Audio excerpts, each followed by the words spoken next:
What's happening, brother? Oh man, not much. Just been working all day. Ready to get off work. I hear that, man. Look how bleached out I look. My goodness, I look like me. Cut this light out. Hang on. Okay, boys and girls, we are live at the Fripp Outdoors, makers of some of the coolest apparel that you can ever imagine. I don't know why I look so bad. I tell you, I mean, it looks bad enough as it is, but I'm sitting here in front of the window, so maybe I need to shut the drapes. But hey, while I'm sitting here, we're getting ready for this. Check out Fripp if you like outdoor apparel. Fripp has just got some really cool outdoor stuff. I've got a shirt on right here, and we're going to be talking with Randy Smith today. Randy is one of these guys that if you look up good guy on Google, you'll see his picture. I mean, there is no better guy than Randy Smith. He's one of those guys that's such a great friend or whatever else. If you said, hey, Randy, I need your help, he'd be in the truck taking off and wouldn't even know which direction he was going. He'd just be there. But check this out, man, just for you dog guys, that's what we're going to be talking about. You see that? See that pattern? Oh, Got the hey, do dog. those come in a 4X? Well, I'm going to find out about that, my friend. I'm going to find out about that. But anyway, we got Randy Smith on here. We're going to talk dogs. Already getting some people coming in. Let's see, looks like. There's my buddy Reed Franks. Yep, there's several. There's several of us on here. Buster, what's the matter with you? Come here. He's always got to make a cameo. My big boy here. He likes to. You got a squirrel cat. Well, I'm gonna tell you, he's a rabbit cat's what he is. That rascal. He doesn't kill them, but he brings them in late in the night, and I have to chase them down. But Randy, you are a dog man. You always have been. I think a lot of us growing up at a certain age. Bobby McCullough's watching. My Lord, I hadn't seen this guy in forever. The comments are going so fast I can't read them. But you're a dog guy. Probably have been all your life. Hunted about everything you can with dogs. Coyotes, squirrels, coon. Just, I guess bird dogs is the only thing I've never really experienced much. Yeah. What got you started in dogs, Bar? Oh, my dad and grandpa both had coyote hounds and beagles all, so I started out coyote hunting and rabbit hunting, and then just kind of went from there, and have pretty well experienced anything, like I said, except the bird hunting with dogs. Yeah. I like the mountain curs about as good as any dog that I've had, though. I'll be honest. Well, now we'll get to the mountain cur, but I mean, for a long time outside the softball world, now that you were just widely known, with your majestic home runs and your towering presence and all.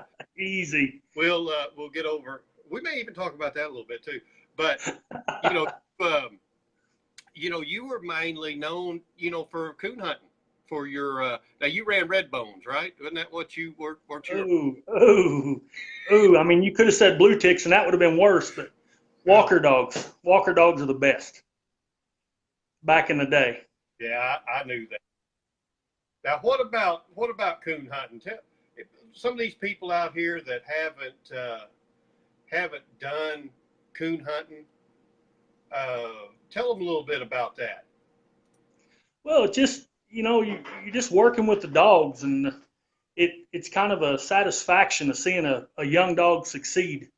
You start from a puppy and you get to messing with them with the drag, and it's just a good feeling. I like hunting anything, like I said, with dogs. They're just it's just a good time, and it's training them, and you get a reward by seeing how good they do. And I've always kind of got into competition too, and that's fun because that kind of gives you a measuring stick of what you've made out of your dog. Coon hunting, I don't know how many friends I've made in the coon hunts, traveling all over the country. Back in the day, and Chad Medlock and different ones you met, Sam, my buddy Sam Boschel. We had some good times doing that, and that's what it was like all the time. Yeah. Well, I mean, I've got to hunt with you, coon hunting. Guys, are we okay? I mean, are we this way? Are we this way? Because I can't tell. Somebody chime in right here and see how we're looking. I'm still. I've only done just a handful of these things, and I just want to make sure that we're sitting good and looking good and everything. So just let me know. Somebody just get on there. And Lynn Jones is watching. Sidley. If Lynn was just half the ball player that you are, he would still be playing today. Well, I mean, I think he is actually. Sideways, you're vertical. That doesn't tell me anything. Anyway, it looks fine on my end. Lance Watkins says my head's too big. You see that? Well, we've got the wrong crowd in here for one thing. We need to get these guys out of here and get just somebody let us know if we look fine. Not our appearance, how we look, big R's head, or anything like that. Are we setting just the way we're supposed to? Look at you back up now. Since when you're not straight? I was just trying to make my head look smaller. You're not straight. Well, I can't go this way. I don't know what in the world. I can't turn my phone while I'm rotating. We look fine. I've got a rotate button here. Should I hit it? Rotate your phone, it said. So we're actually, good Lord, what in the world is going on with this thing? I'm going to have to cut my computer on over here. I hate this. This technology and this crap right here just drives me nuts. I love what we're doing, but y'all are sideways. You had it right. See, nobody's telling me nothing. It looks the same on my end. Hey, thank you, David. Thank you. He says, looks good, sounds good. And now Sean pops in and says, well, you had it, but that don't tell me anything. So anyway, well, while I don't care if we're upside down or sideways, tap on your phone or whatever. While we got you, you are into the mountain curs right now. What got you on the cur dogs? Well, coon hunting with hounds, it takes a big area. I had a big farm that I always hunted, and it sold and got to split all up, and then they come in and logged it, and I really didn't have a place to coon hunt anymore. So I thought, well, I'll just shrink down. Curs don't hunt as far and as hard, and I can hunt the national forest. And so that's hunt the national forest conservation areas, and your dogs ain't getting 3 miles from you to get treed. Even if you hunt coon with them, they're usually 300 or 400 yard dogs, so it's not like they're busting out across the country. Right. And they're a little smarter than a hound. You've hunted with Skillet, and I can call him anywhere, across water, whatever, off a tree. He's just a little, I don't know, they've just got a little more brains, I believe. Yeah. Well, now the difference in a lot of the difference in the cur dog and say the walkers or any coon dog or bird dog or whatever is just his personality, isn't it? I mean, you could just use them as your regular home dog. I mean, he can sleep in bed with you, hang around. Yeah, a lot of people keep them in the house. A lot of people use them. You've seen them where they use the decoy dogs to hunt coyotes. They shed hunt with them. I mean, they're just a versatile animal. You can train them to about do anything. Right. Now, back in the day when you were coon hunting with the walker dogs, before GPS collars, which wasn't that long ago, if you remember, we had one hunt together that, did we walk 10 miles that one night? I mean, I'd say at least. Am I overdoing it, or did we actually, I mean, we had, when the dogs treed, I mean, we just had to go to them. And it's just bear with me right here. This is kind of a funny story. I'll tell you guys. We had this guy. I don't remember his name. He wasn't our guide. He was more or less a scout, was what he was. We hunted, I think, his future daddy-in-law's land. Where were we? We was hunting with Jeremy Burns up around Dixon. Dixon, yeah. Okay.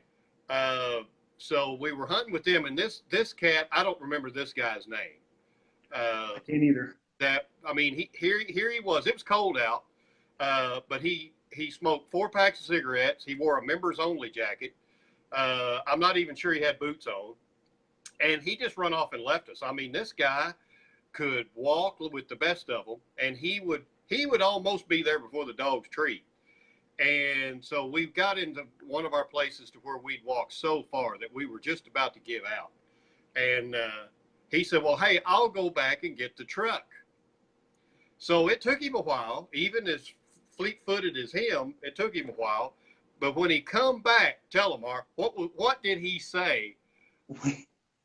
We asked him, we said, well, man, we thought he'd measure with the truck how far it was. So he was like, man, how far was it? He goes, man, I don't know. But he said, it was a long ways. Yeah. Well, we could have told him that. He shows up and just says, you know how far that was? That was a long way. Well, no kidding. We knew that. But, those are the type of things, whether you had hunted with your granddaddy or your dad or whatever out there coon hunting.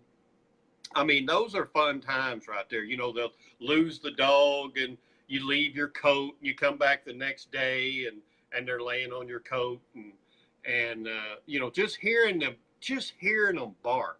Now, if you guys want to watch any of this, I'm not trying to do a shameless plug by no means. I'm not that way. But if you want to watch some of them, you can get on my YouTube page with G3 Sportsman on the hunting episodes. And I think we've got probably at least 3 coon hunts on there. 2 coon hunts and a squirrel hunt, I think. And, and we do have the squirrel hunt on there too. And it's just fun to watch all that. And we had a ball doing it. You always walk behind Randy just in case on a side hill he did make a stumble, because when he pretty much took off down the hill, he took everything with him.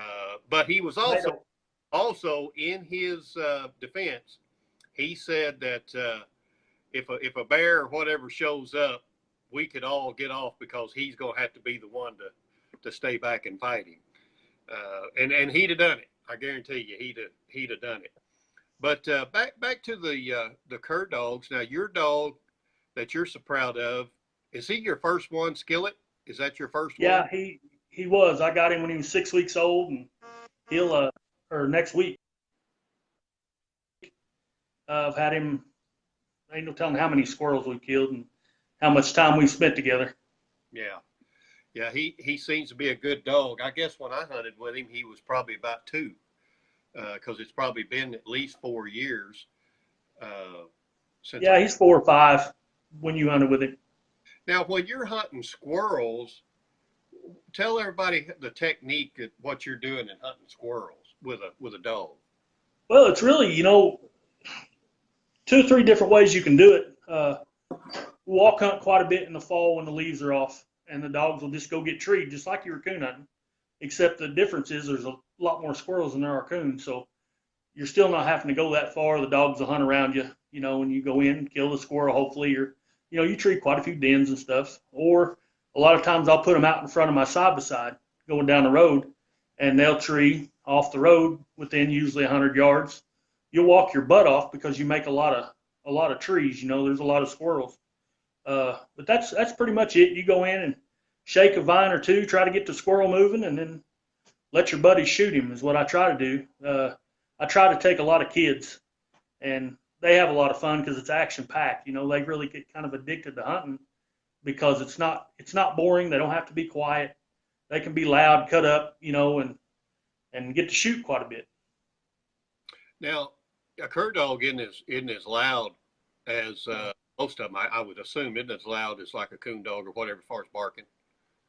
No, they're not near as loud. They're not as good as tree dogs, meaning that they don't bark as much on tree a lot of times. There's a few that do. I'm lucky enough to have one that trees pretty good. Yeah, and they stay closer. They usually stay within a quarter of a mile. Usually, sometimes they'll get further, but usually within 400 yards or so. You know, I think that's one of the things that I think older guys are liking about the cur dogs is they stay with them and they come back and check. You know, on them. Bird dogs are notorious for that. You know, they may range out, but they like to kind of come back and check on you. Uh, I noticed with the cur dogs that they have a tendency to stay kind of close by. I mean, it's still good to have a collar on them, and to, Yeah. you know, Well, there's anything can happen while you're hunting. You know, for instance, with Skillet, he got a what I call a keyhole in a den tree. It was big at the top and it got smaller as it went down. And he got his head running there and was almost hung himself. If we didn't have a tracking collar on him, I'd have lost him, you know. He'd have died there. We like not got him out. We almost had to go get a chainsaw and cut him out even. But yeah, we was able to get him out. yeah. Well, I mean, and that always happens, guys. Anytime you've got your dogs out or whatever, always have some kind of first aid kit. And these these these things, these comments are going by so fast. If we don't get to them or whatever, once the feed is over, we'll go back and we'll get in there and answer some of them because man, I mean they're just flying. But of course, when you have the notoriety of the likes of Big R, it's hard not to have a huge fan base and everybody coming to check in and everything. That's just the mark of what how good a guy is the amount of Hey, it's just good to have a lot of good friends. That's what this whole world's created about. It's been good to me. you know now back to the dogs or whatever. Are there still a lot of competitive hunts about? Yeah, I think actually the coon hunting with hounds have fell off a little bit. The squirrel hunts are kind of on the rise. They've started some different registries, started hunting for money, and it's kind of made it more popular, uh, more competitive even. Changing the dogs a little bit, making them do a little hunt a little different style, tree a little different style, things like that. But there's still several of them around, especially in the South, Mississippi, Tennessee, out in Ohio even. There's several of them. No, no. What is it? I mean, how do you do that? Now, I mean, you're talking about. I know about the coon hunts. Uh, Ask what bloodline he hunts. What David Dotson wants to know what bloodline. I hunt mostly Kimmer and street bred cross. That's what skillet is. And I like to throw in. I like to cross him on Apache stuff. To be honest, that's Mark Morrison's old dog. I've had really good luck with that.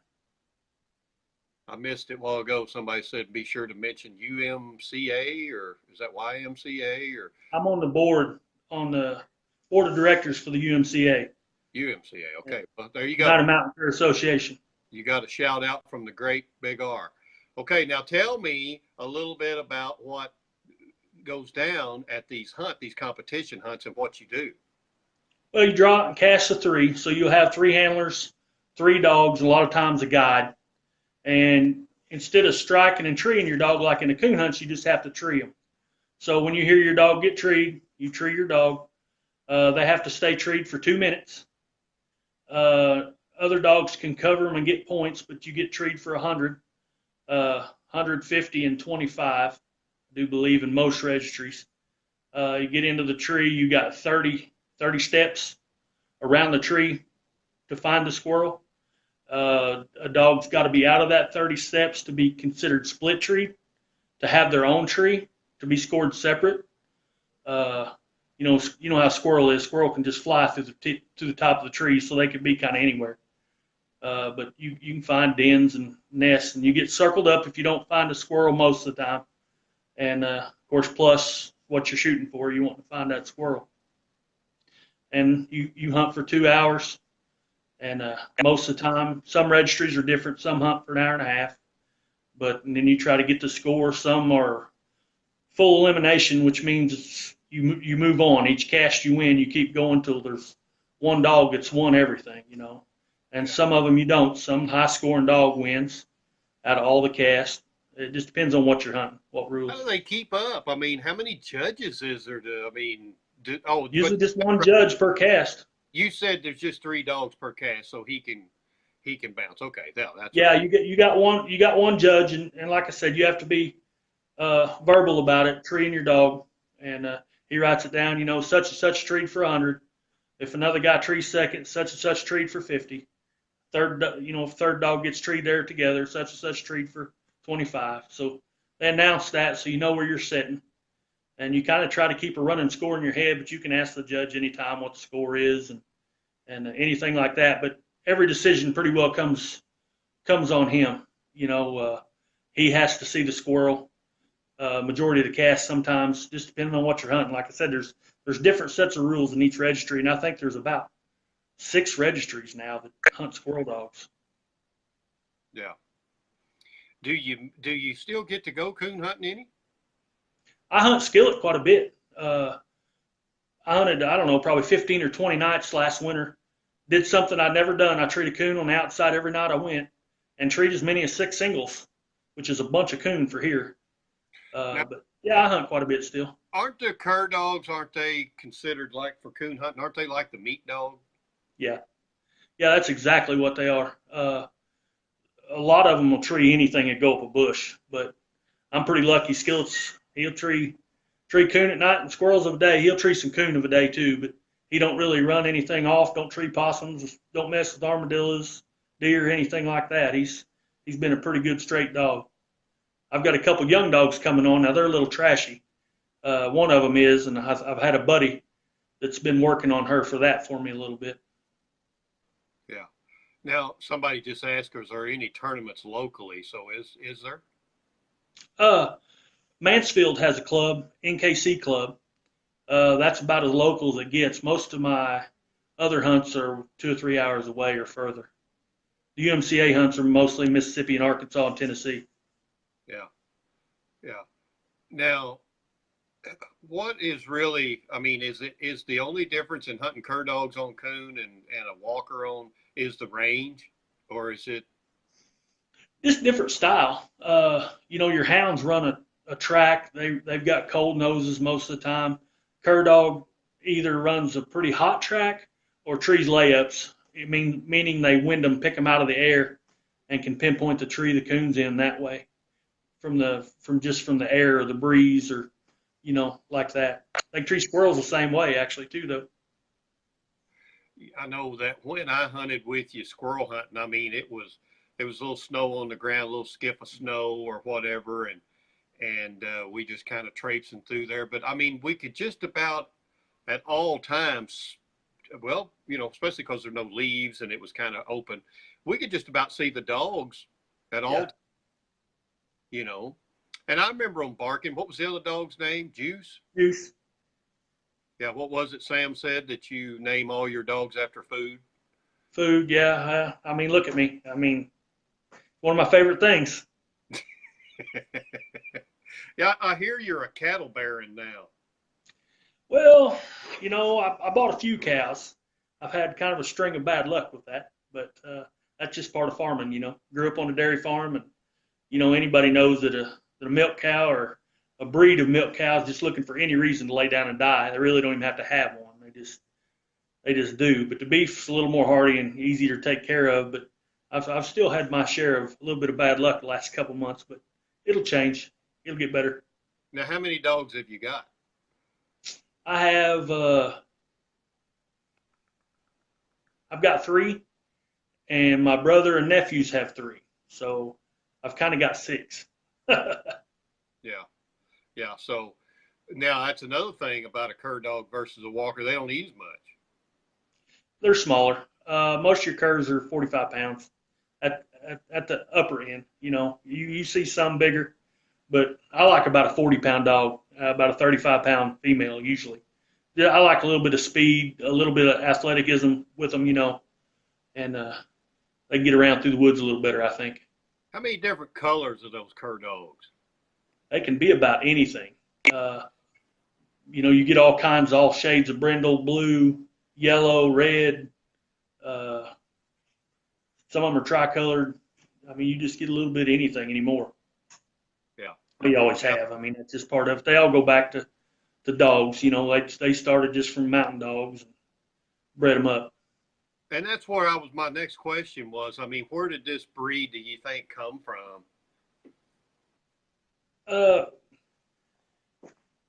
Just the people that hunted.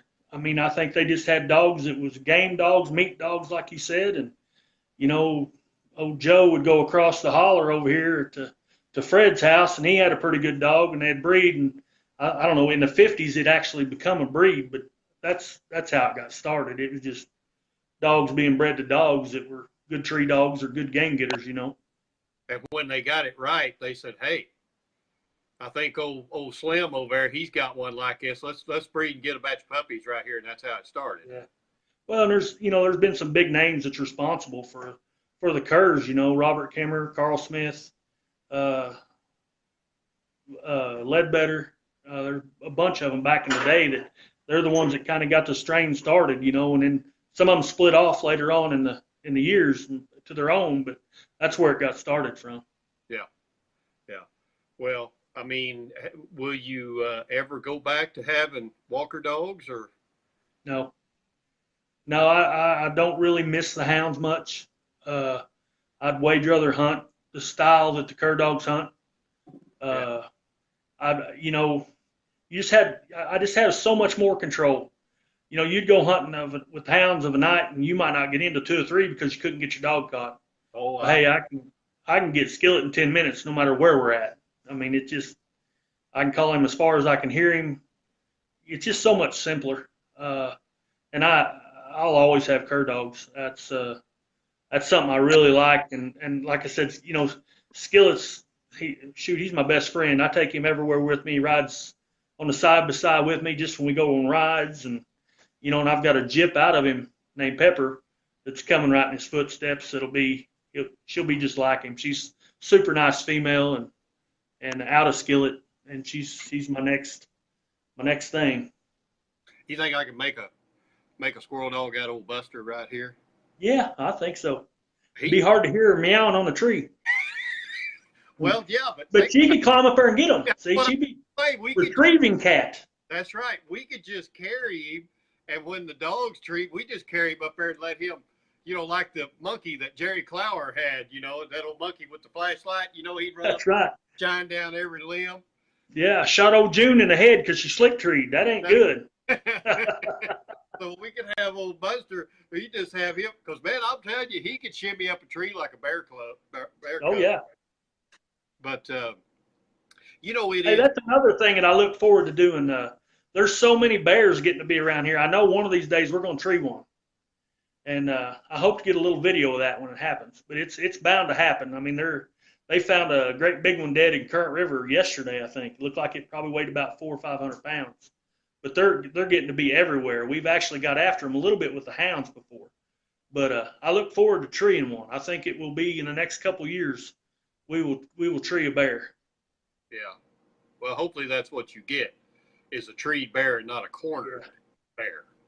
I see my buddy Mark Morrison's mentioned combo dogs. Well, combo dogs is the dogs that tree squirrel and coon. And that's they have a lot of hunts, and you get a combo award. If you hunt in a coon hunt and you place high, and you hunt in a squirrel hunt and you place high, you win a combo award. And a lot of the guys take a lot of prestige in that because you're making a dog do 2 different things the best. And a lot of dogs don't do that well. A lot of dogs will pick one or the other. So, you know, a combo dog is something with curs that is actually pretty big, or used to be really big. Yeah. You know, and then we haven't touched on, and I don't know, did you ever have any beagles? Yeah.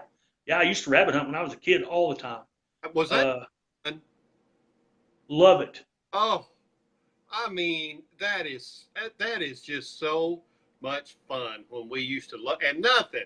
I don't care. You can have an old hound out there or the yip of the cur, but man, when you got beagles trailing, man, that right there, I don't care how old you are, that right there is fun now. Yeah, you get a good day where they can really run a track, and that is a lot of fun and great to listen to. It doesn't get any better than that. No. And, you know, that's something else that, you know, is just not what it used to be, you know. Right. There's this. It's just getting so much harder to find places to hunt. Yeah, everybody's clearing everything off for cattle, so you lose all the brush and stuff that you need for rabbits. the fun thing, and I know you've done it, is the swamp rabbit hunt. Man, that's a blast. That's like they're like running gray foxes, you know, bigger circles, and man, they get it, and that's a lot of fun. It seems like they can smell them better than cottontails a lot of time. Well, there's more of them, that's for sure. Yeah, There's certainly more of it, and but no, I always enjoyed doing rabbit hunts and all. As a kid, we had some beagles, and it was a lot of fun. And when I was real little, when we had them, the old male dog Duke, if I didn't shoot one, couldn't hit him, he'd just go catch him for me. yeah. And so he was bad news. But so what's the sport look like that you think of in the future, R? I, I think squirrel hunting's popular. You see a lot of kids get into it. Like I said, it's easy to do. To me, I see a lot of younger people doing that than I do anything else with dogs. I've got into coyote hunting a little bit with hounds again, and went to a field trial this last weekend, and there wasn't any young people there. It's kind of discouraging. The coon hunts are still pretty good. They have a good youth program in PKC. You see a lot of kids still hunting there, but it's just, man, it's rough. Everything's getting so populated, and everybody owns 5 acres instead of the big farms we used to have, and it's just getting tougher to do. You're relying more on public ground, and eventually it's going to get so crowded it's going to be rough, you know.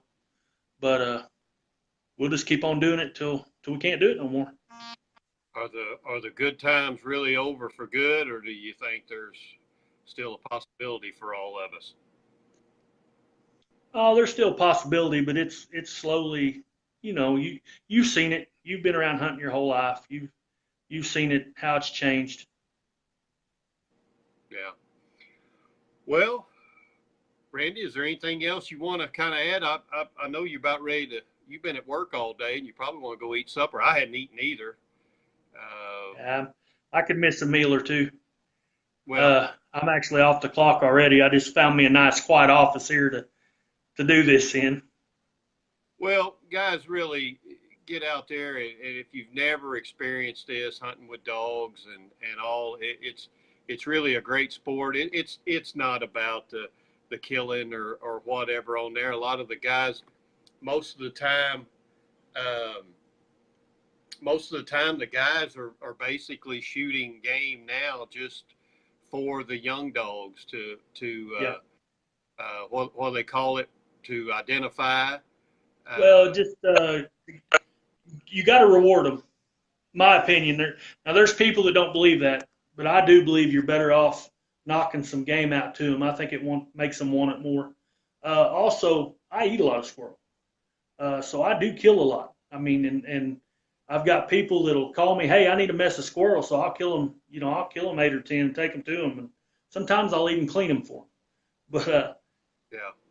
Well, it's I mean, I don't think we're ever going to run out of squirrels.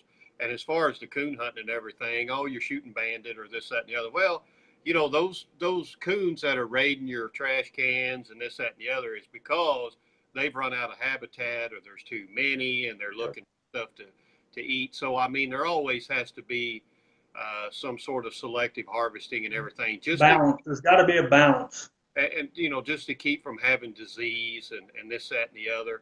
I really see the rabbit hunting dropping off, more than ever. And like you said, there's not like there's not a shortage of rabbits, but now they're in town. Yeah. I took my walk the other day on this I guess there's 6 streets or whatever, half-mile each, and I walk them each evening. And of course, I just walk and see people's front yards, and I counted 41 rabbits. 41 rabbits. This is just my little grid right here that I was just walking. Now, I didn't see the backyards or whatever, but this is just the rabbit I saw in the front yard. And so they're there, but now they've moved in from the country and they're just city rabbits now. So anyway, try it out, boys. For any of you that hadn't done it, I guarantee if you get a hold of Randy Smith, I guarantee you he'll take you. He ain't looking for a reason to go. He just needs an excuse. And I need a shooter every now and then. and they need a shooter. You know, and we could get into the stories on that too. Uh, that We can get into a lot of stories. We go way back. oh, man, let me tell you now, some of them stories at night. What Eric say? Would somebody shoot that coon? Yep. It just, you know, those were some of the most fun times, traipsing through the woods in the dark. What Sam say? You've got to be a little off center to traipse around out there in the dark. But Yep. I tell you, you meet a better group of people out there, and plus, if you know one of your dogs might tree a cat, hey, you know it's kind of fun It to give. happens. Do It what? happens. Oh, It looked a lot like yours, as a matter of fact. it was a big old yellow cat, wasn't it? Man, It was. we traipsed through some of the most god awful country to get to there, and we shined up there, and old Buster sitting on the tree limb right there. We're like, oh my gosh, you got to be kidding. Yep. But you know, just some of the terminology on it. You know, my favorite was the dump. You know, Make another dump. we got to do the dump. Who's going to clean the squirrels? Who's going to clean the coot? Sam. Yeah. Poor Sam. But get out there and try it, guys. It's a wonderful sport. It still is. Anytime you can do anything with dogs, I mean, they're just loyal as they can be, and they give you their all. Of course, I've always thought more of dogs than I do people anyway. We're better to you. And be sure to check out the fine people that bring this podcast. Even though I don't know if we're sideways, up and down, crossways, or whatever, I can't tell. But the good people there at Fripp Outdoors, check them out, frippoutdoors.com. And like I said, you can get a outdoor themed shirt. Can you see it, R? Oh yeah. You know, there. Big old boar hog with 2 dogs got him made. Yep, got him. I mean, they've got different things like that. Very comfortable shirts. I will check on a size for you. I'd appreciate that. We may have to have one, the tent maker, make it, but we may end up. We'll Wouldn't try. be the first time. Let me tell you, I really appreciate you coming on here, Randy. It's been a pleasure. We'll have to do it sometime. I'll have to do an old guy softball live feed thing so we can get that going, because people need to know. All these people absolutely. that are hearing about your hunting and stuff, they don't know the legend of Big R. I mean, not everybody could run the bases like me. They just don't realize my speed. Yeah, there's no doubt about that. It was quite a sight to see you burning. Yeah. You know, what I would like to see is you go into these shows with dogs. I think you should show one of your mountain curs at the Westminster Kennel, and I'd like to kind of see you trotting along with your dog or whatever. I think that would just that right there would be a fan favorite right there. We could do it. I could train Skillet to do anything. I'm telling you. Are they recognized now? I don't think so. Not in anything like that. Okay. UKC has them. Probably one of the main registries, but they've got their own registry, and that's honestly the most important. OMCBA and UMCA. Yeah. Okay. Well, we're gonna get out of here. It's supper time. A lot of you guys might have been eating supper while you was watching, but anyway, we're gonna get out of here. Thank you, guys, for all of you, and we'll go back in and we'll check, because these comments were just flying. We'll go in and we'll check them, and that way I'll get to see whether or not this thing was screwed up or not. But anyway, thank you, Randy, for You're very welcome. like I said, be sure to go to Fripp Outdoors. They're the ones that's bringing this, and check them out. Great T-shirts, and I don't know who I'm going to have on next week, but I'm sure they won't be near as entertaining as Randy, but we'll do our best. And we're going to sign out, get out of here. And Randy, go get you something to eat. Thank you again. If you ever need anything from me, you just holler at me. And I appreciate you, Scott. You're one of the best guys ever out there, and anybody that knows you, they know that. So thank you, sir. Anyway, we're going to get out. I'm going to hit the finish button, and we'll see y'all sometime next week. So thank you for your time this time. Until next time, we're out of here.